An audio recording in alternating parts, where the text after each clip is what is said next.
Make sure you don't miss a thing. Go to starzology.com/newsletter and sign up. Welcome to the Starzology Astrology Podcast. I am your host, Alison Price, and I'm here with my good friend and co-host, Arwynne O'Neill. Hello, Alison. It's great to be here. So nice to have you once more. Now, in this episode, we're going to be talking about the nodal axis changing signs. Yes. So what's going to be happening? So this is going to be on July the 26th, 2026. And what's going to happen is the North Node's going to move into Aquarius. Yep. And the South Node's going to move into Leo. Yeah. Yeah, this is a kind of an interesting thing. Yeah, it's backwards. Backwards. Yeah. And it's not like it's retrograde sometimes. It's always retrograde. It's backwards. The trend is, yeah. So what are the nodes?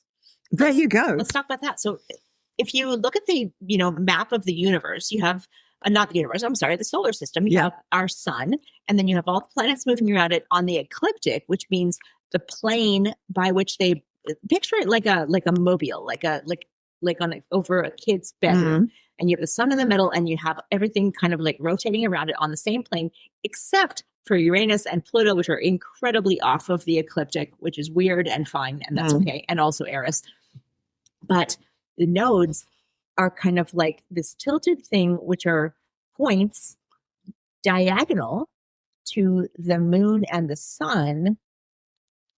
And they do this X thing with, like I'm doing with my hands. Yeah, you just look it up. I can't describe it on a podcast, but yeah, it's basically, it's the motion of the moon around the sun, and then it forms this point mathematically. They're mathematical points. They are not physical planets. Okay, yeah, they're points. Yeah. Yeah. So they're mathematical points. Right? Right. Yeah. So imagine it like this. Say you've got two hula hoops, and the yellow hula hoop is the sun's path. There we go. And then the white hula hoop is the moon's path. Yes. Around the earth. Yes. And where they intersect, that's where the nodes are. Exactly. That's what I meant to say. Yeah. Yeah. So this is shifting all the time. So we are looking at where the moon's path intersects the sun's path. Yeah. And when it's the North Node, it's where the moon's going north. Yeah. And when it's the South Node, it's where the moon's going south. Right. And the background of the ecliptic is basically it's moving around all of those constellations which make up the signs. Zodiac. The zodiac. Yeah. So the zodiac is like this massive, let's pretend it's a huge circle around that. So the hula hoops are moving at an X to those things. Right. That's what I'm saying. Oh, no, sounds great. Yeah. But click through to the blog post with us an image. The actual diagram. Yeah. So also all the planets are at an angle, but we're only interested in the moon's nodes at the moment. So the moon's path is at 5-degree angle to the plane of the ecliptic, which is the sun's path. So we've got this 5-degree, give or take a whisker, thing. So the nodes are opposite each other. Right, exactly. And so if you have the North Node at, like, let's say 2 degrees Scorpio, your South Node will always be at 2 degrees Taurus, because it's exactly opposite. Perfect. So this is why the nodes change signs in pairs. Yeah. And how often do they change? About every... Well, it takes 18.6 years to transit the whole zodiac. Yeah. And they change signs around every 18 months. Yeah. So it's not like a generational thing. No. But they change more often than Mars, for example. Yeah. So yeah, it's between Mars and Jupiter, apparently. Yeah. Like as far as like frequency of change. Yeah. So it's just a point. It's not a planet, but it's a highly important point, and everybody should be paying attention to it. Yeah. And we're just going to go over a couple of things here about the nodes, because either you're following us so far or we lost you 10 minutes ago. And also, like, if you're into evolutionary astrology, the nodes are hugely important in evolutionary astrology because they represent, and also in Vedic astrology, they represent what is it? Ketu and Rahu. Rahu, yeah. It's the where you're going evolutionarily versus where you've been. Yes. So it's the North Node is what you're moving into, and the South Node is what you've already mastered. Yeah. Whether you think of that as a past life thing, or whether you think of that as a childhood thing, or whether you think of that as just like the energy of the universe and how we absorb our personalities and blah, blah, blah, evolution, etc.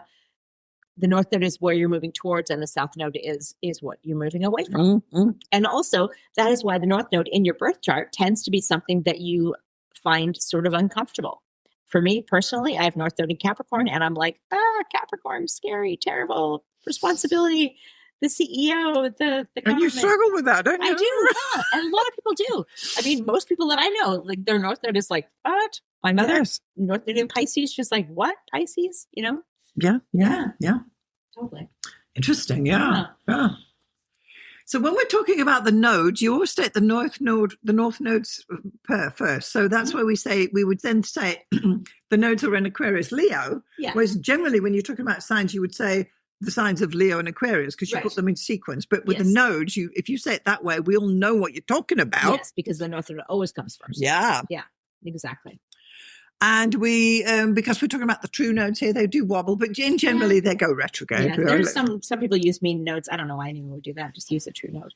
Yeah. Yeah. Well, that's opinion. Well, yes, of course. I always use the true node because why wouldn't you? Right. If you're going to do eclipse work, you need the true node. Otherwise, you're not going to have it. And eclipses happen at the nodes. That's another story. It's the exact thing. Yeah, exactly. Yeah. Yeah. So let's just have a look at some North Node themes. Cool. I've got a couple of ideas here. The North Node is also known as the Dragon's Head or Caput Draconis. Yes, just like in Game of Thrones. Oh, that's Dracarys. Yeah, whatever. Yeah, same. Same thing. The head of the dragon. Yes. So connections to new people are shown through your North Node. So wherever your North Node is new people will be there. Cool. Meetings, get-togethers, and rendezvous are likely to happen around your North Node. It's a node. And the North Node is concerned with things that occur at a hub, such as computer routers and airports. Interesting. Yeah. Ships that pass in the night. It really is that. Yeah. So it's also to do with your future destiny. The North Node shows where your current incarnation in this life is. Yes. It suggests your karmic objectives. And the North Node is related to consciousness to get there. The North Node indicates your destiny. That is the main keyword, destiny, future path, and where you can grow and evolve. Yeah. So for you, the Capricorn thing is... you're working on it. Is that what we're saying? You're working on it. Yeah. I got that CEO energy. Boss lady. Right. Oh, and then the South Node, just some main themes here. So the South Node is also known as the Dragon's Tail or Cauda Draconis. The South Node suggests connections with people from your past. Yeah. So it's the guy you met last week. It's the cousin you knew 10 years ago. It's previous life people too. Yeah. People you were in a past life, people you knew in a past life. Yeah. Yeah. Things you mastered in a old boyfriends, their South Node. Yes. Yeah. So the South Node indicates things that you already know. Right. And your South Node shows your past incarnations and therefore past lives, if you're into that. We just mentioned that. Yeah. And your past in general, this point is related to unconscious or subconsciousness automatic attitudes. And the South Node clearly shows your past and your past lives. It's a place where stagnation can take place because you can't move past it. Yeah.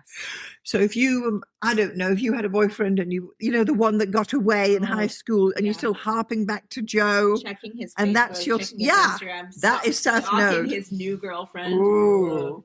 Yeah. So that's, Yeah. Get over it. That's South Node. So, the North Node. and natally, of course, if you've got planets conjoined your South Node, that's going to indicate the person who you're banging on about. Like, not to get into a total digression, but Stephen Forrest, one of our Saint Stephens, we've got Saint Stephen Arroyo and Saint Stephen Forrest. Yeah. He did a whole series on planets that are square your nodes, because if they're square one node, they'll be square the other node. Okay. And there's a whole thing about how significant that is if you've got planets that are basically, because that's forming a T-square in your or a grand cross or whatever. And you can't get past it. No, exactly. That'll be a huge, we're doing a thing like a Jesus on the cross. Like a bridge thing. Yeah. Right. Exactly. It. So that will always be a significant thing that you feel in your chart. And it's one of those things as a consulting astrologer, if you see someone who has a planet square the nodes, mention it, because your client will be like, oh my God, yes. They will they'll know about it. They'll know, and they will tell you stories. Yeah. Interesting. Yeah, it absolutely is. Yeah. Yeah. So if you click through to the blog post, I've actually put the ingress chart for this nodal ingress, and it's on the screen here what we've got in front of us, and it's quite I wouldn't say it's complicated, but you can dig deep if you're a Virgo. And so what we're having is we've got these two nodes now, and I've highlighted them, and they are just moved immediately at 29:59 into the new signs, because that's how you want to indicate it. And just what Arwynne was saying, lo and behold, this ingress is squaring Uranus. Ooh. So what that means is that Uranus is going to be a theme for this 18-month period, whatever Uranus represents, which is astrology. And destruction, the internet, and it's bound to be the AI jazz that's going down. Yeah. So because it's square, it's an issue of I can't move forward because I can't release the past, and I can't release the past, therefore I can't move forward to the north. Yeah. So you want to go from the south to the north. But when you've got a planet that's squaring, which is what you just said, you are, it's like being braced on a bridge, and that planet, Uranus in this particular case, is dominant in this chart. Right. It's like one of those seesaws as when you're like as a kid and you have two similarly sized children on either side, you can tip. But if one kid is like way larger than the other, you're like, and then So that is interesting, because when you look at the ingress chart for nodes, that's what you're looking for. We never look at trines and sextiles or any of the others. What you're looking for is conjunctions and oppositions, which are none, and a square. And here we have it. And that will mean that will never not be one of the most important factors in the chart. Yes. If we're looking at a natal chart and there's a square to your nodes, it's super important. Do you have a square to your nodal axis, or we're not quite sure? Sorry, I didn't mean to throw that at you at the last minute. I do not. Let me just check. But I can have a quick look at your chart. Yeah, you have my chart. Let's do that. So we've just pulled up Arwynne's chart, and she's graciously allowed us to talk about it. Always. And so do you want to just tell us what we've got connected to your nodal axis there? Yeah, so Saturn is conjunct my south node. Yes. Pretty tightly there. And Cancer. It is. Yeah. So you've got that there, and then the ninth house, and it's opposite my north node in the third house, which I always think is a great placement, because that just means north node, third house. I'm moving towards communication. It's my destiny. Correct. Blah blah blah. But if we also look at that, we also noticed, don't we, Arwynne? We noticed that Venus is also square that nodal axis, and so is Pluto. Oh, I didn't notice that. So they're actually there. We're looking at. We're not going to put Arwynne's chart up, but what we're saying is that Venus, and therefore, what are we saying? Love and money. Yeah. Da, da, da, da. I do have Venus conjunct Pluto, as we know. Okay. Well, this is so interesting, because your past understanding of how money works, it's holding you back forwardly to putting money in your piggy bank. Yeah. And yeah. I'm sorry I said that. For who is that not true? Your past idea of how money works is holding you back. Yeah, I bet it is. But awareness is key. Awareness is key. So so whatever that represents for you, and it's also love as well. Yes. And maybe you're quite happy with the status quo. You see, nothing's moving. I am perfectly happy with the status quo in terms of love. Yeah. Mm-hmm. Yeah. For spoiler alert for anyone who is just new to the podcast, I have been in a relationship with the same person for 28 years. She needs a medal. A medal, yes, please. Money-wise, so I mean, I think all of our ideas about money have changed significantly. It used to be like, oh, cash is king, blah, blah, blah. And now it's just like, oh, I pay for everything on my phone. And, yeah, and then. I do, but it's interesting. Unless you look, you don't know you've got it. Right, exactly. But what we were also saying was that Saturn is conjoined the South Node. Yes. So there's a lot to be said there. We don't need to go into it now. But I mean, go ahead. If your Saturn represents your father in the past and all of this sort of thing, that has to be dealt with. Yeah. For moving forward. And I think you have done a good job of that. Yeah, definitely. And moving forward, but it's an awareness thing. But if you were younger. Oh my gosh, yeah, for sure. Like. Being younger and having issues. And by younger, I mean under 25. Yeah, that's what we're calling young. In my 50s, etc. But yeah, of course, I went through a phase where I was just like, I want to be, whatever. Yeah. So that's interesting. So even though we've got the ingress chart is showing, where have I put it? The ingress chart is showing Uranus is there for everybody now. Yes. We've got this Uranus flavor. To this nodal shift. So you're not just looking at, the North Node's gone into Aquarius. That's not the end of the story. And who rules Aquarius? Our friend Uranus. Yeah. Right? Yeah. So moving forward, it's got to be this 18-month window So where. there's this. Oh, go ahead. Well, I was going to say it has to do with AI and computers, and how even the Pope's got something to say about it now. Right. You know, and all of these Anthropic and whatnot. Right. We think of Aquarius is it's optimistic, it's future oriented, it's about humanity, but at the same time, Uranus is about disruption. It's about lightning striking. It's not all positive, because when lightning strikes, it can burn things. Yeah. You know? Yeah. And anytime there's future-oriented whatever, there are people left behind, which is kind of the dichotomy of Aquarius. It's that Uranian dichotomy where, yes, it's progress, but, you know, if you look back 100 years and people said, oh, the car, et cetera, well, we're going to put all these horse-drawn carriage. Exactly. The people who, worked the carriages. Well, yeah, they'll be out of work. Yeah. We will have fewer horses in the future, And we do. Years later, there's none left. Well, I mean, we have horses, but they're not working. No. They have different jobs. We've retrained them. And the horses have been re-educated. Exactly. They're doing other things now.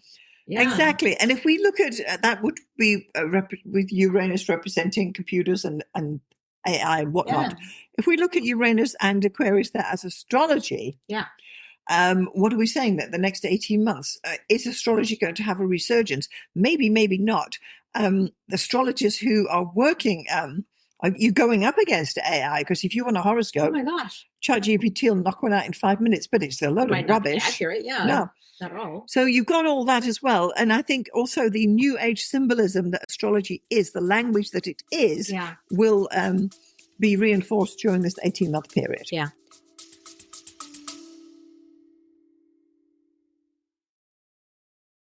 If you are a returning listener and enjoying the Starzology podcast, supporting the show is always appreciated. It helps us continue producing episodes and covers the costs involved in keeping the podcast online. There's a link in the show notes.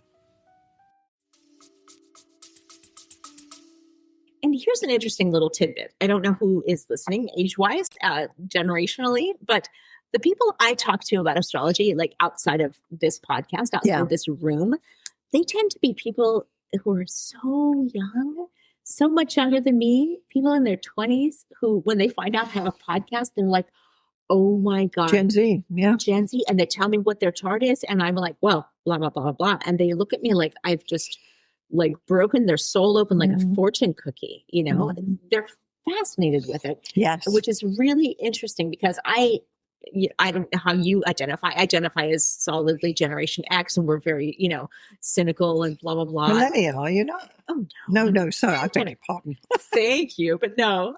But Generation X, yes, of course. But I mean, we're a very cynical generation, et cetera.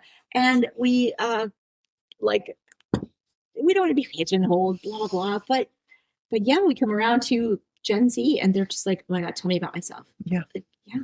It's self-understanding that is in demand. Yeah. And hopefully, we're going to address that in the next 18 months, right? Yeah, absolutely. I would. I'd like to think I was Generation X, but honestly, I think I'm a boomer at my age. And last week, a younger person this young person said to me, Alison, is there perhaps a family computer in your house that you could maybe get access to sometime and log into, like for Windows and whatnot? And I looked at them. I thought, "What are you talking about?" And I said, "No, I've got an Apple Mac, and I'm doing this and that." Oh, it's like, but the assumption was that I don't know how to text. Nothing. I don't know anything about computers. I don't know. And I said, if you're still using Windows, you're in the dark. You need to come into the light, because I was on a roll by that stage. It's hilarious. And I thought, this is the perception you see. Where are you going with this? I couldn't even understand the question to start. I thought, a family computer with Windows. I thought, who the hell has? Well, who has that? But anyway, and because we're all Apple here, aren't we? And I thought, but I have a Windows computer that I work for work. But yeah, well, I've got one in there as well. I use Solar Fire on because yeah. But the point being that the perception is that someone my age hasn't a clue and can't text because their mother can't text. So you've got this thing going through. So hopefully, I don't know where I was going with that, but the point being that it's a generational thing. Yeah, it's a pretty generational funny. thing. It's the perception of the other generations, what we think of them, and they think the same of us. That does she even know how to open a computer in Windows? And I'm thinking, So funny. you're going to talk about Facebook next, aren't you? Really, I'm not that. Yeah, I don't do that.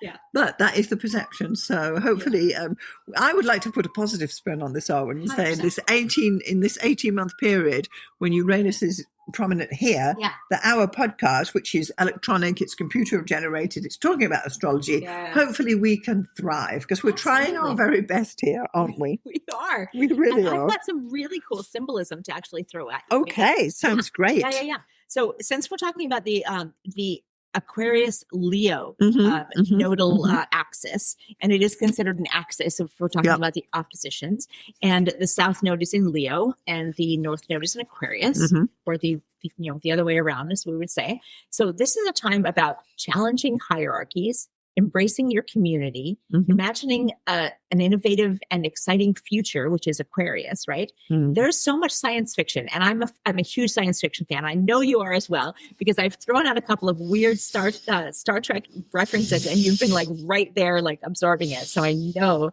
that we're speaking the same language here. So let's throw out a couple of movie references. Okay. That are like right there along this axis. Okay.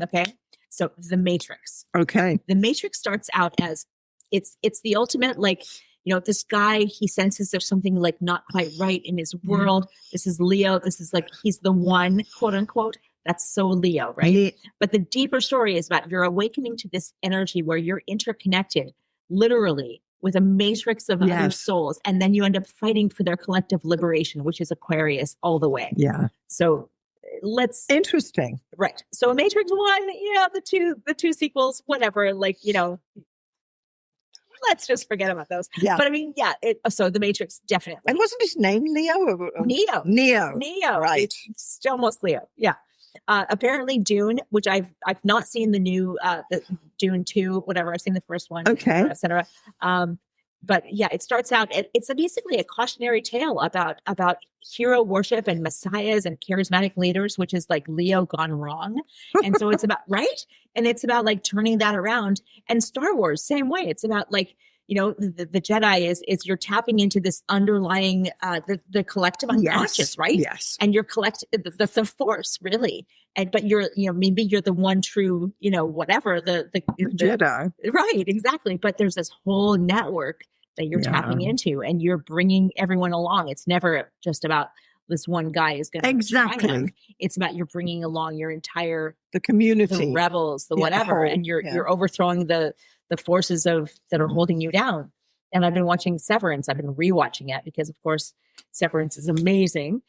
And there's a whole thing about ego versus community, and about that's Leo Aquarius. Very much so, yeah. V for Vendetta, similar. Individual identity dissolving into a movement. The children of men, society is broken, and greed and the desire to just kind of like be selfish and whatnot is overcome by all of a sudden, no one's having children anymore. Wait, what? Right. And so it's about like, how do we reclaim society from the embers of selfishness, which is fascinating. Hunger Games, similar. Like, I'm not a huge fan of Hunger Games, but it's like you have this one person who's kind of the symbol because she's like lionized Leo, right? But really, it's all about bringing your community forward and feeding the masses. Yeah. So I mean, there's so many science fiction things that are. What about Squid Games? Where are you on that? I love Squid Games. I was obsessed. Okay, Squid Game got me through several very difficult dental appointments. I had a lot of dental work done like a year or two ago. Yeah. And I basically watched Squid Game the entire time. I mean, we're talking like 3-hour sessions in the chair. And I watched Squid Game the entire time. Yeah, it's a great show. I really love it. Yeah. That's a crazy. I know. I don't really know what to think about that. Yeah, because there can be only one, right? To me, that's going backwards. We're the community is the Aquarius, but we need to find the guy, and that's the Leo. The one guy. Yeah. It's super interesting. Yeah. I mean, like there's so much Aquarius is so sci-fi. Like we can talk about arrival, which is it's all about. I mean, it's all about communication. Arrival is like it's like the fantasy of like a Virgo. It's like, oh, what I'm a linguist and I'm going to save society. I'm going to like save the world by being able to decode this alien language. That's amazing. But at the same time, it's about nonlinear thinking. It's about like expanding your consciousness so that you can kind of understand the past and the future and the present all in one like big circle. And it's like fantastic. Which is very anything that makes you just think differently is very Aquarian. Yeah. You know, and you know that the movie industry itself is Leo. Oh, for sure. Hollywood, it's Leo. MGM is the symbol is a lion. The lion, right? Yeah, yeah. Where they're putting it out there to. There's always a hero, and that has to be the Leo. But we're saving humanity. Oh yeah, the hero is always saving humanity. I mean, if it was just the hero, like that's not. I mean, that's fine. Yeah. It's cool, Rocky, whatever. But so, would we expect some good shows coming through? A couple of good movies coming out in this period, this 18-month period, definitely with the same themes, right? The underpinning themes of Leo and Aquarius, because these are not Pisces Virgo themes at all. No, it's true. Yeah, I mean, we've talked about Pisces Virgo sci-fi 18 months ago. Yeah, and honestly, what's it called? The Wall-E. Oh yeah, that was the biggest, Pisces Virgo for me. Yeah, as a Virgo, like I'm like, that Wall-E is so Virgo. He's just like, oh, the planet, everyone's evacuated, and they just left this trash heap, and it's for him to clean up. Yeah, Virgo for sure. But yet he ends up saving the planet, which is fantastic. Yeah. I think it's going to be, because it's nodal, this 18 months, it's going to be a subtle background theme. Yeah. There will be more prominent things happening as Jupiter moves into Leo and this and that.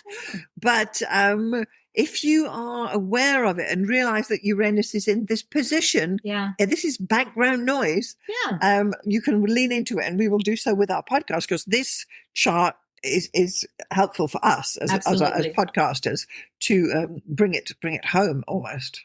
Totally. Yeah. Okay, so let's just have a quick look at some of the main themes of the North Node in Aquarius. So we're going to, the North Node is where you push forward. Yeah. The North Node in Aquarius fears, but should push towards being humble. Oh, yes. So Aquarius is an air sign concerned with groups, communities, innovation, technology, and the future. Yeah. While Leo seeks personal recognition, Aquarius seeks collective progress. Yeah. During this nodal period, growth comes through participation with others, sharing ideas, and contributing to something larger than yourself. Totally. Yes. So networking, this has got to be a key here. Yeah. The North Node in Aquarius encourages people to step back from personal drama, that's Leo, and consider how they can serve the wider community. Yeah. There is a call to become more objective and less attached to individual praise or approval. New opportunities may arise through friendships, networks, clubs, associations, and social causes. Yeah. New connections. Aquarius is associated with originality and independent thinking.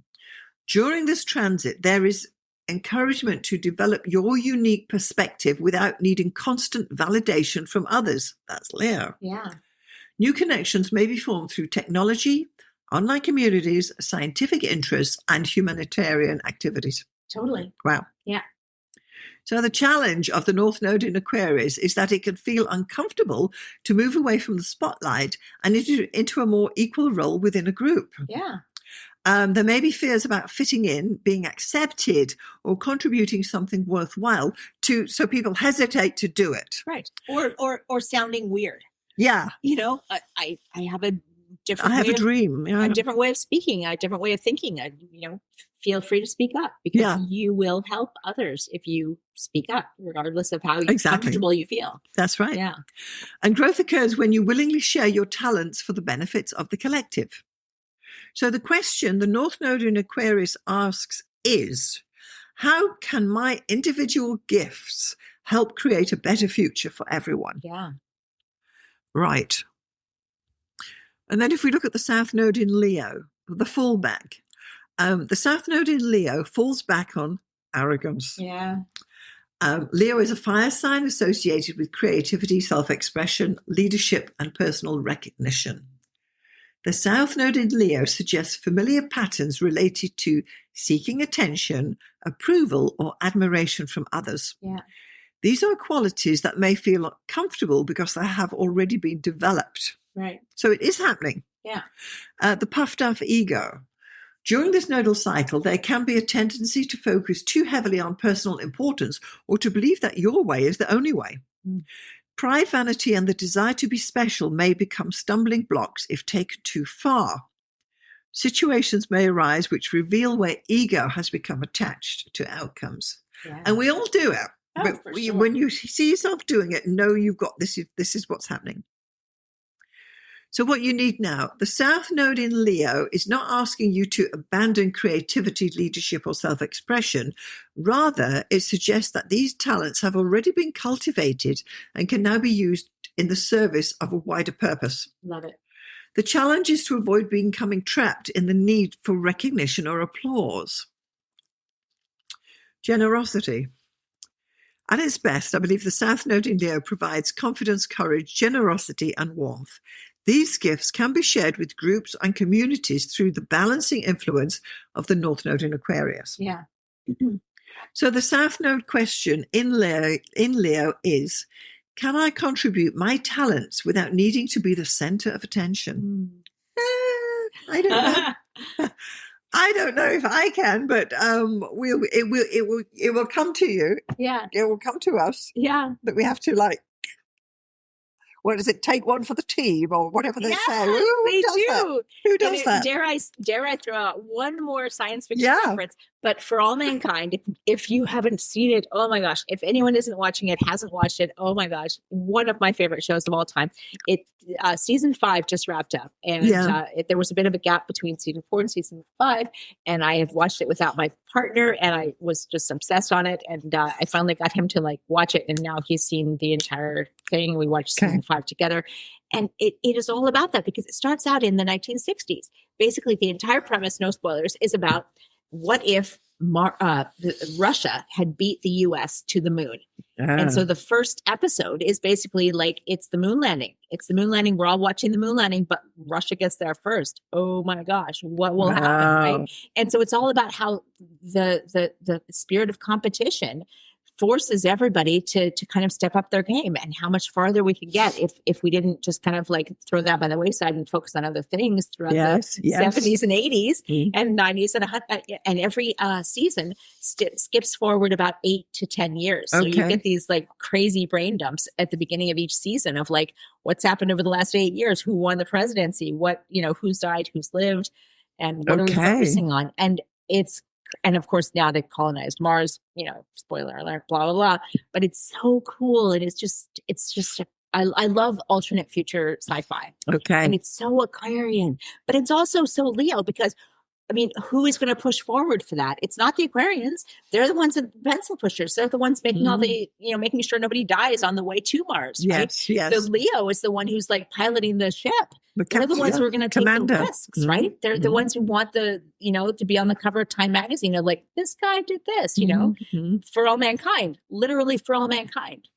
Like that guy who just did the Artemis going to the moon, right? The actual captain, whatever his name was, Commander Soto. You just look at him, he's an American, right? He's just got that look about him, right?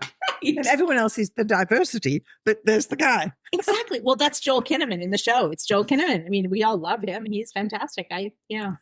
Wow. Yeah. No, it's great. There's a lot going on here, and it can pass you by if you're not paying attention as an astrologer. But we are trying to pay attention, Arwynne and I. And unless it's touching something in your chart, maybe it will pass you by. But if you have significant placements in Leo or Aquarius, pay attention to this. Which I do. Because what this means is now that this South Node is going to hit all of my Leo planets and my ascendant, and it'll cross your midheaven as well. Yeah. So there's quite a lot going on there. For sure. Having to face things from the past. And it's about, just because we did this 20 years ago and we did a turkey at Christmas, are we doing one this year? Right. And it's that kind of thing. And I'm thinking, I don't even need the pan I cooked the turkey in because I will never do it again. Yeah. You know what I mean? I totally do. So I'm finding that obviously we're not there yet, but it will be happening in July. But the idea of getting rid of stuff that is baggage, it's South Node holding you back. Purging baggage that you think feeds your ego. because maybe it doesn't anymore. Yes. Maybe that thing that you've been keeping that you think is like saying so much about you, it's like, well, why is that still in your closet or your cupboard or your The storage locker? stuff, all the stuff. Whereas it's in you already. You think, it's saying something about you, but nobody sees it because you don't wear it anymore. You never use it anymore. Get rid The of stuff it. I Make check room out for something else. I've been, Yeah. it's going to, I think there's going to be a big purge in this period for me. Yeah. I've got things in drawers that have been there since I moved in here 12 years ago. And I'm thinking, why do I open this drawer that's still full of stuff? Yeah. And it's not minimalism, but it's No, but it's one of those things where it's baggage. yeah, And stuff has energy. So that's it where really does. yeah. It says something about us, but maybe something new will say something even better. Well, hopefully. We make room for something new. Make room for something new, some fresh new technology, which I've been looking at. And I was talking to you earlier, I definitely want to invest more into some microphones, and I'm probably going to get a new camera as well. But I'm pussyfooting around because they're not cheap. Yeah. But that's where I want to put my energy. That's my future. Yeah. So, yeah. And I'm sure it's the same for you, with things that you want to get. Yeah. I threw away some old wrist guards that weren't doing me any favors. Got to get some new wrist guards for my skating. You do. You need the industrial strength ones, it seems. I do. Yeah. Spoiler alert. Wow. Okay, so we have been talking about the new nodal axis shift as the nodes move into Aquarius and Leo. This is happening in July 2026. They'll be around for 18 months. We've been discussing what it means and what the actual chart looks like. And I encourage you to click through to the blog post. There's a link in the podcast show notes. Click through so you can see the chart that we're actually talking about and what it is that we're actually looking into here at this point. So if you have found value in this episode, please do consider sharing it with anybody who'd be interested. Make sure that you're going to give us a 5-star review and a like and a share. And what was the other one? Support the show. Do support the show. You can help us and support the show. And we appreciate every one of you who are supporting us now because it does cost quite a bit to keep this podcast. It really does. I know, right? Yeah. And we do appreciate you. Make sure you're getting our newsletter, and you can sign up at starzology.com/newsletter. And then make sure you're getting Arwynne's newsletter, and you can find Arwynne at... I'm at mspink.net, MSPINK, and I send out my weekly newsletter every Saturday. Yeah, that's fantastic. Yeah. So, Arwynne, thank you so much for joining us again today and for this discussion about the nodal axis changing signs. Absolutely. It's been great. Yeah. And to our listeners, thank you so much, and we will see you next time. See you next time.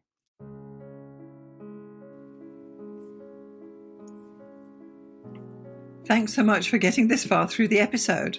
I just want to take a moment to tell you about the two main options of my astrology services. So the first one is coaching. If you are an aspiring astrologer, and by that I mean someone who's perhaps a hobbyist astrologer or someone who's learning astrology or a student, or you've got a few books and you've been doing it for a while, but perhaps you need a little bit of help to bring it all together, then maybe getting some astrological coaching from me would be the answer for you. The astrology coaching I offer is a 1-hour session on Zoom, and it's tailored to answer your particular questions. For example, if you have issues with natal chart readings, we can go there. Or if you're having problems working with your forecasting, we can go there. Or even basic astrology stuff, or even getting yourself organized for your astrology business. The idea is that astrological coaching will answer your particular questions. It's tailored specifically to you and where you are in your astrological journey. And I'm happy to help you out with some guidance about how you can get going, what to focus on, and what to dismiss. So that would be the astrological coaching for people trying to learn astrology. The second astrological service I offer is consultations. So this is for someone who perhaps doesn't know anything about astrology, but they just want to have their chart read or get their chart done. Call it what you will. So once more, this is a 1-hour consultation over Zoom. I will interpret your chart, tell you about the main features, tell you about where the energy is flowing, and all the rest of what is entailed in a thorough natal chart interpretation. I can also add in some forecasting in there too, bearing in mind we only have 1 hour. So just in summary, I've got coaching for people who want to learn astrology, and I've got consultations for those who want to get an astrology reading done. I'm Alison Price from Starzology.com. Thank you so much for listening. We'll see you next time.